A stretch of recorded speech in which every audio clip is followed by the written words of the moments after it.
राष्ट्रीय जगत vision news में आपका स्वागत है। मैं हूं आपके साथ वीना। छत्तीसगढ़ के धमतरी जिले के जल संसाधन विभाग में एक इंजीनियर के गलत तरीके से प्रमोशन का अजीबोगरीब मामला सामने आया है और ये पूरा मामला अब हाई कोर्ट तक पहुंच चुका है। आइए आपको दिखाते हैं आखिर कैसे एक इंजीनियर को गलत तरीके से प्रमोट किया गया, साथ ही गलत तरीके से सुविधाएं भी दी गई। छत्तीसगढ़ के बिलासपुर में हाई कोर्ट में एक अनोखा और चौंकाने वाला मामला सामने आया है। रुद्री डैम के सर्किल ऑफिसर के मिश्रा ईई को रिटायरमेंट से पहले ही जल संसाधन विभाग में चीफ इंजीनियर बना दिया गया और रिटायरमेंट के बाद भी उन्हें सभी सरकारी सुविधाएं दी जा रही हैं, जो एक चीफ इंजीनियर को दी जाती है। बता दें कि के मिश्रा कनिष्ठ अधिकारी हैं। सरकार की ओर से इस पद के लिए कोई आधिकारिक प्रमोशन नहीं हुआ। चौंकाने वाली बात यह है कि इस पदोन्नति में एक सेवानिवृत्त अधिकारी के नाम का दुरुपयोग किया गया। इस पूरे मामले को लेकर विभाग के वरिष्ठ अधिकारियों ने अपनी वरिष्ठता के अधिकार को लेकर हाईकोर्ट में याचिका दायर की है।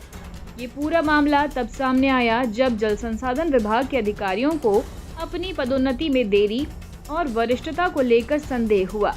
जांच में पता चला कि के मिश्रा को रिटायरमेंट से पहले ही जल संसाधन विभाग के तत्कालीन मुख्य अभियंता AC के मित्तल द्वारा चीफ इंजीनियर बना दिया गया था।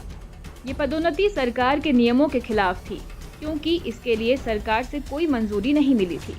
इस मामले ने तब और तूल पकड़ लिया जब पता चला कि रिटायरमेंट के बाद भी के मिश्रा को वेतन, पेंशन और अन्य सुविधाएं दी जा रही थी। सूत्रों ने बताया कि इस फर्जीवाड़े में 10 साल पहले रिटायर हो चुके कैलाश मिश्रा के नाम का इस्तेमाल किया गया ताकि वे के मिश्रा को फायदा पहुंचा सकें। इस मामले को लेकर आनंद प्रकाश गुप्ता ने राज्य सरकार के खिलाफ हाईकोर्ट में याचिका दायर की है। याचिका का नंबर WPS नंबर 1672 ऑफ 2025 है।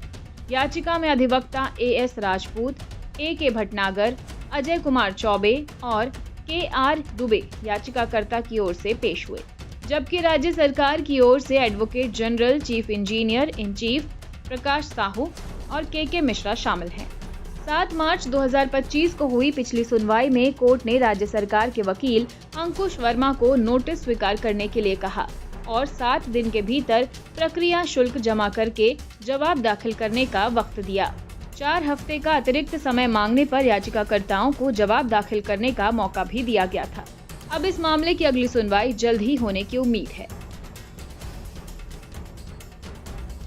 फिलहाल खबरों में इतना ही। अपडेटेड रहने के लिए हमारे चैनल को सब्सक्राइब कर लीजिए। नई खबरों के नोटिफिकेशन के लिए बेल आइकन जरूर दबाइए। नमस्कार।